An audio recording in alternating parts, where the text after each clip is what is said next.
Hey everyone, Brian Zane here with your SummerSlam 2017 review. A lot to talk about for this show. Some good stuff, some bad stuff, and of course some stuff in between. Before we get to that though, I do want to briefly talk about TakeOver 3, which happened on Saturday. I got to watch most of it. I didn't have a lot of time to watch the whole show. I watched the 3 title matches of the show and I loved them all. I loved Asuka and Moon. That was easily one of the top matches of the weekend, if not the top match of the weekend. Great stuff by both of them. Don't know where Asuka goes from here. Don't know where Moon goes from here either, but it's just very cool. Again, great match, terrific stuff. And of course, Bobby Roode losing the championship to Drew McIntyre in the main event, and then the showing of Adam Cole with Bobby Fish and Kyle O'Reilly together as a stable. Really cool stuff. I'm really excited about what happens with that in the weeks to come. And so yeah, but of course, with Drew McIntyre winning, now 2/3 of 3MB are like the main champions on WWE television. There's NXT and there's SmackDown. We're seeing Heath Slater to become the next Universal Champion, man, and it's gonna, the prophecy will be fulfilled. Let's move on to the pre-show of SummerSlam. It's a rematch from Monday Night Raw, where you got Jason Jordan and the Hardy Boys teaming up against The Miz and the Miztourage in 6-man tag team action. This match, beyond anything else, will be known for the match that almost nobody was there. Apparently, they opened the doors to Barclays really late, and so you had like almost nobody there in the audience for this match. You know, it's like it was such a Bush League looking indies thing. Just like the worst. It's like, you know, I've worked plenty of shows where it's like there's that many people in attendance and it feels that spread out, but like that's indies. This is like WWE, and there's like no one there. It's such a weird, bizarre thing. It was like empty arena match almost is how it was. Very strange. And I've produced live television in the past, and so I know how hard it can be to try and like rearrange things, you know, based on what new hurdles get in your way, and that's just the perils of live television. But like, surely they should have known what was happening with the lack of people in the audience, and then knowing that the match is going to go on that early, and go, maybe we should switch a few things. You know, maybe we should move like these hype packages up, and then kind of move the match a little further down so we get some more people. But they probably didn't think of that. The Miz won the match. He pinned Jason Jordan with the skull-crushing finale, which I thought was interesting that Jordan took the fall out of the 3 of them, since they're trying to push Jason Jordan. You know, maybe it's a part of the natural progression of the feud that he and the Miz are having. So who really knows for sure? But yeah, that was just a bizarre way to start the show. A rematch from Monday night for the Cruiserweight Championship, as the new champ Akira Tozawa defends against the King of the Cruiserweights, Neville, looking to regain his throne. This, like Monday, was another great match. Tozawa goes to the senton bomb at the end, but Neville puts his knees up, hits the red arrow on the back to regain the championship. And this was kind of I don't know, I'm not like pissed, but I'm just kind of disappointed about this one, because, you know, why wouldn't you give Tozawa more of a shot with the belt? I mean, obviously, in hindsight now, oh, you put that match there on Raw, and the title change to try and pop a rating, I guess, even though no one really cares about the Cruiserweights in the grand scheme of things. It does seem kind of silly. I don't mind short championship reigns as a transition from one champ to another, but when it's Neville losing it, then getting it back like less than a week later, seems kind of weird. I mean, you had this big moment of Akira Tozawa being the first one to dethrone Neville here, and then it just kind of gets washed away. It's just, that part I didn't like. If it was Tozawa dropping to somebody else, I wouldn't have minded so much. We get a musical performance from Elias. He's in the ring and he's playing at not 1, but 2 songs uninterrupted from start to finish. No one interrupts him. It's amazing. Actually, in the second song, he gets him clapping along to the blues riff he's got going on. Then he says, "Brooklyn, where'd you leave your balls?" And the audience says, "Oh, I can't believe it." It was great stuff by Elias. Again, I want that t-shirt. The final pre-show matches for the SmackDown tag titles as the New Day defend against the Usos. And I'll say, it's a damn shame this match was relegated to the pre-show, because this was one of the better matches of the overall night, as far as I'm concerned. Great stuff by all 4 guys. I love when Xavier lifts Big E up on his shoulders, like just using his own strength to pick him up. That's crazy. Like, Xavier Woods is deceptively strong. And then, of course, I love the spot where he gets tossed out, kind of a pop-up, and then like hit with a Samoan drop on the way down to the outside. That was pretty brutal. Big E with like the spear of ropes through the ropes of a lifetime. It was one of the hardest hitting ones he's done as far as I've seen. And he didn't kill himself, which is great. The Usos kick Big E's head off at the end, have big double top rope splash for the Usos to win the championships back. A great match. One of the top ones of the night. Again, Sheamus on the pre-show, and also a very heel-heavy pre-show too. It was like 3 for 3. All the heels won, and 2 title changes on the pre-show alone. And Elias got over too, because he had 2 songs and no one cut him off. So very heel-heavy pre-show. But you can't talk about the pre-show without talking about HBKFC. Shawn Michaels coming out as the new KFC Colonel with the sweet chicken music, or sweet thigh music, whatever you want to call it. Just picture, just how insane is this scenario? You're Shawn Michaels. You're a retired professional wrestler. WWE flies you to Brooklyn. They pay for your flight and your lodging for Brooklyn. They pay you what I'm sure is an obscene amount of money to come to SummerSlam and do this bit where they dress you up like Colonel Sanders, and you go out there, do your entrance, and then leave. Like, that's wrestling. It's amazing. And of course, you know, later in the show, they do the full-blown KFC commercial with all the different wrestlers like auditioning as the new Colonel. You got Becky Lynch and Big Show and Dolph Ziggler and everyone there, and Heath Slater. It was just a really funny spot, and ending up with the footage of Shawn Michaels from earlier. That was an awesome commercial for KFC, to be perfectly honest. SummerSlam proper opens up A, with a full house, and B, John Cena versus Baron Corbin. When's the last time you saw John Cena open a pay-per-view at all, much less a big four? That's pretty remarkable to me. This match itself, I was like, you know, I feel like I've seen this before on Smackdown or something like it between these two. Wasn't that captivating. The match ends when Corbin goes for another one of those little slide out and in gimmicks that he does all the time. He did the second one and he got hit with a clothesline. The AA, Cena wins, and it felt super abrupt. Like it was kind of out of, oh, and the match is over and John Cena wins.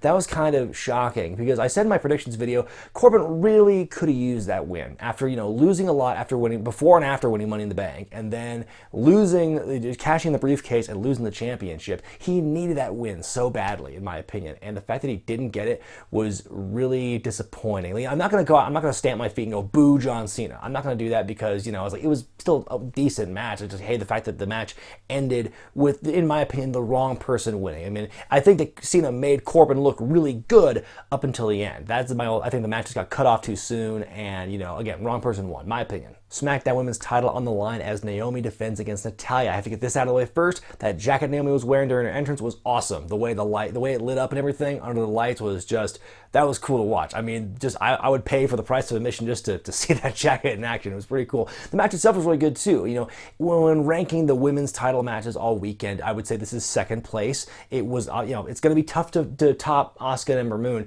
but this match was still really good for what it was. I liked the finishing sequence, the really cool counter that Naomi did, getting out of the sharpshooter. I've never seen that done before, where she did a front roll out and caused Natalya to take kind of like a schoolboy bump into the turnbuckle. That was really cool. Natalya puts the knees up when Naomi does a split-legged moonsault, puts her in a sharpshooter, and she wins. She defeats Naomi to become the new SmackDown Women's Championship. They said for the first time in 6 years, last time she won a championship. That was the Divas title. So big gap, a big drop between championships for Natalya. You know, Austin, she really deserves it. I think Biggs mentioned in the predictions video, it's kind of like a lifetime achievement award to be in this match to begin with, and her win on the belt was really cool. And I think that she now holds the record for the most pay-per-view appearances by a female in WWE, which is awesome. Big surprise, there was no cash-in by Carmella. They've only been hyping this up for weeks, that Carmella's, oh, you know, I'm going to be lurking in the shadows, and then, like, she doesn't.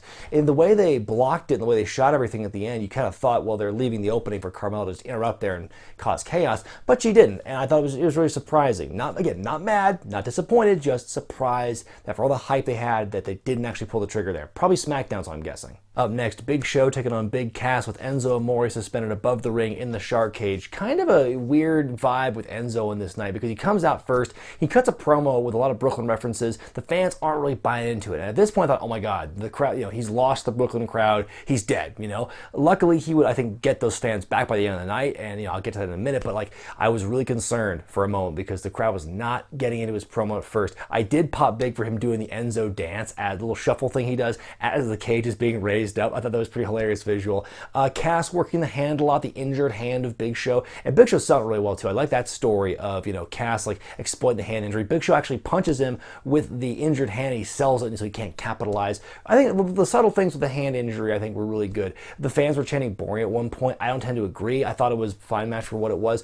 The best part, I think it's funny, I was saying Enzo, I thought he was kind of dead in the water, but no, like he actually won the fans back because he disrobed himself and oiled himself up with baby oil, pulling a Joey Ryan, covered himself with baby oil, then he slips through the bars of the shark cage, and then of course that was the cool moment. Then he immediately gets destroyed by Big Cass, but just a really cool moment. Like he was probably the highlight of the whole match, in my opinion, was Enzo coming out there, squeaking through the bars to get out, only to get destroyed. Then Cass hits 2 boots to Big Show, followed by an Empire Elbow to win the match. Decent match, obviously not a barn burner, but I understood the story they were trying to tell. Kind of surprised that you're gonna have, like last week, you have this scene where, you know, Anderson and Gallows join up with Big Cass and beat on Enzo and Big Show, and they don't follow up with that on Sunday. I thought that was very, very weird that they just didn't follow up with them at all.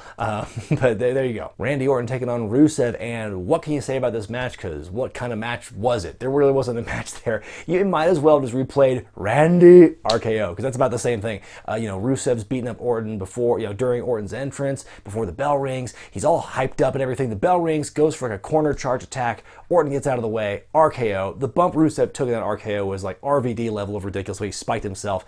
That was cool, and then Orton wins.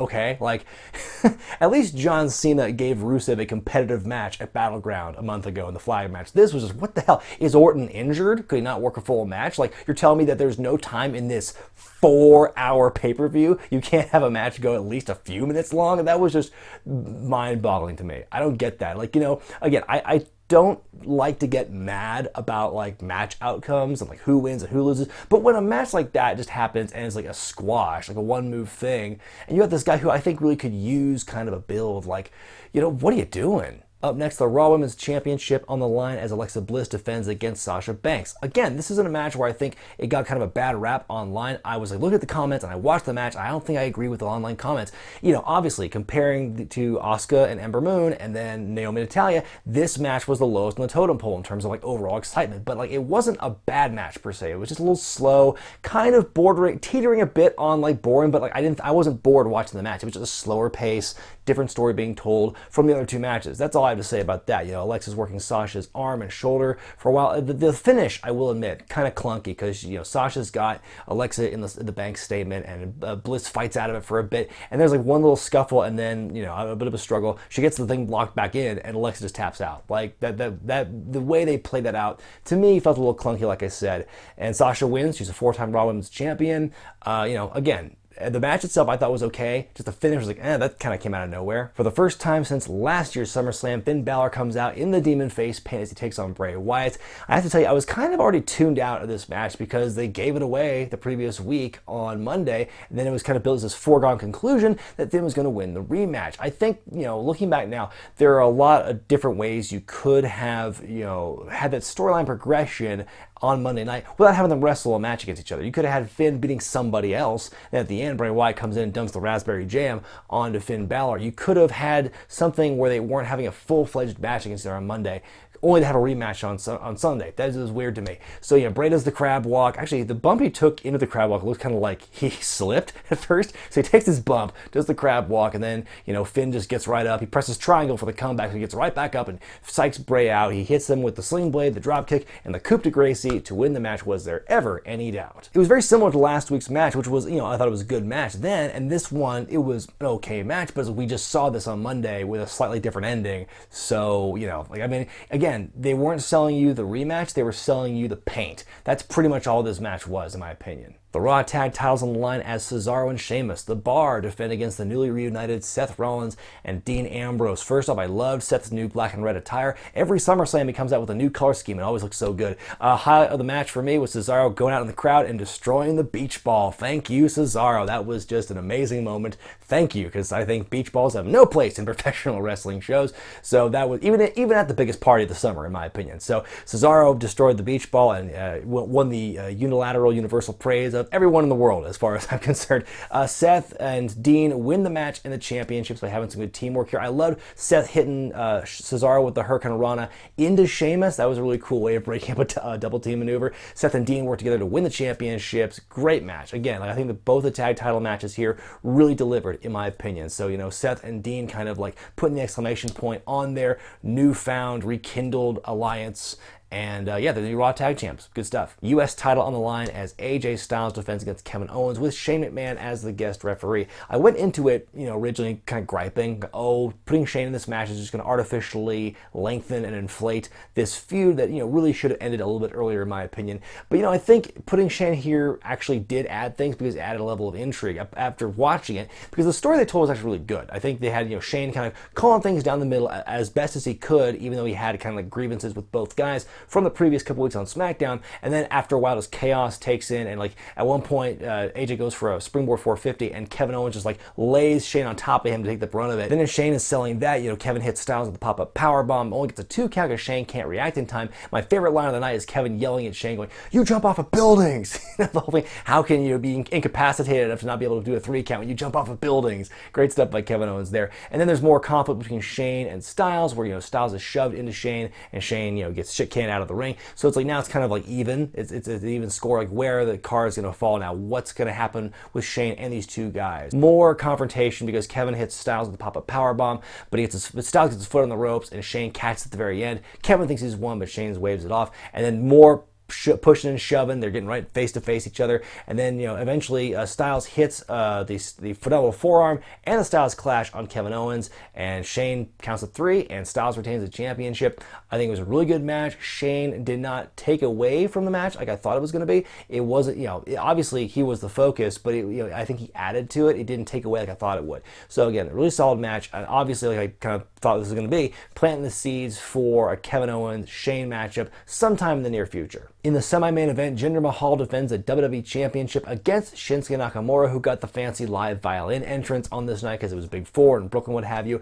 I actually liked this match, except for the finish, which I'll get to in a second. I actually enjoyed this match. I think both guys worked very well against each other. It wasn't, I compare this, to Shinsuke and Baron Corbin a month or so ago. God, that was a brutal match. This was actually more fun to watch, in my opinion. The finish, I will say, was very lacking. That's the one sour thing I have about this match. It's just, we've seen this finish done before with more creativity, especially with the Randy Orton feud. I would love to see more of that kind of creativity here in this match, because all it is the Singh brothers come in, they each get a Kinshasa, and then Jinder hits the Kalash to win the match, and that was pretty much it. Like for a match, I guess it was a finish befitting the hype that this match had, which is to say, not a lot. Like I said, it's only about 2 weeks of build, and they only had one in-ring interaction with each other, and that was like on the go-home show, and nothing happened. So, I was disappointed about it. In my predictions video, I thought Shinsuke was going to win, but like as soon as I was done putting that video up, I was like, I should have. My gut really told me that Jinder was going to retain, just because, like some people have said in the comment section, that this doesn't feel like the end of a feud. This feels like the beginning of a feud. We're going to see more interactions between Shinsuke and Jinder. This is not the end for them. For something like this, I think we need to see more build, more chase. We want to see Shinsuke, work hard to overcome the odds and just destroy the Singh brothers and destroy Jinder Mahal and win the championship. If and when that does happen, I think people will go nuts to see, this heel champion, which a lot of people have legitimate gripes against, not just, out of character, not just based on kayfabe. People having these gripes about Jinder as his champion, how much they don't like it. When Shinsuke does win, I think it's going to be very well received. Universal Championship main event, Fatal 4-Way. Fuck yeah, let's talk about this one. It's Brock Lesnar defending against Strowman, Roman, and Joe. Oh my God, this match, I was just like, yeah. Oh, this felt so good to watch. This was worth the price of admission, this match was. I was literally on the edge of my seat on my couch watching, wondering what was going to happen next, because this was just really exciting stuff. Just carnage, big man spots. Hell yeah, I love this shit. You get Lesnar, first he gets shit canned out of the ring by Strowman with the clothesline, then he gets speared through the barricade by Roman Reigns, and then Braun Strowman, he is the hero we need, but not the one we deserve, because he was just spectacular on this night. He was incredible the way they portrayed him and showed him just totally destroying Brock Lesnar, running power slam through 2 different announce tables, then taking the third one and dumping on top of him. I did love the fact they kind of sold it like it was a 300-pound table. Like, oh my God, he's been crushed to death. Like it's IKEA wood. It's not going to kill him. But you get the trainers, referees, EMTs down surrounding Brock, and they cart him out on the gurney and everything. And they start chanting, nah, nah, nah, hey, hey, goodbye at him, kind of like Mania 20. I'm like, oh my God, this is how they're going to write him out. Like this is how he's going to lose. He's going to be carted off here. He's losing the match. This is his exit from the company for a while. But he does come back later in the match. And the one knock I would have about this match is that it's just kind of like, boy, finishers don't mean much, do they? Because like everyone hit their finisher at least 4 or 5 times. I counted no fewer than 10 Superman punches from Roman Reigns in this match. Roman hits 3 consecutive Superman punches onto Lesnar, goes for the spear, but Lesnar catches him, hits him with an F5 to win the match and retain. And like, wow, like, okay, again, not mad or disappointed, just surprised. Like, of all the people in this match, Lesnar was literally the last one I thought was going to win this match and retain.